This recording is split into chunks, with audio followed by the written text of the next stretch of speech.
Let's learn English. चला इंग्रजी शिकूया. Because if English perfect, confidence perfect. If English is perfect, of course your career will be perfect. If English is perfect, of course your personality will be perfect. Correct. त्यामुळे आपल्याला इंग्रजी आली पाहिजे. तुम्ही बोलताना पहा, किंवा बोलताना म्हणण्यापेक्षा बरेच वेळेस ऐकलं असेल, काही लोक इंग्लिश बोलताना थोडी चूक करतात. देर are 5 family members in our family. एक कॉमन मिस्टेक.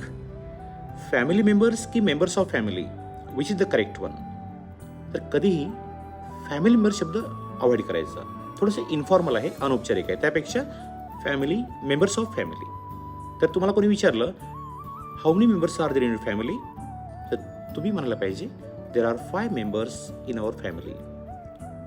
असं नाही म्हणायचं there are 5 family members in our family. ते फॅमिली शब्द रिपीट होतो, त्यामुळं members of family is the correct one.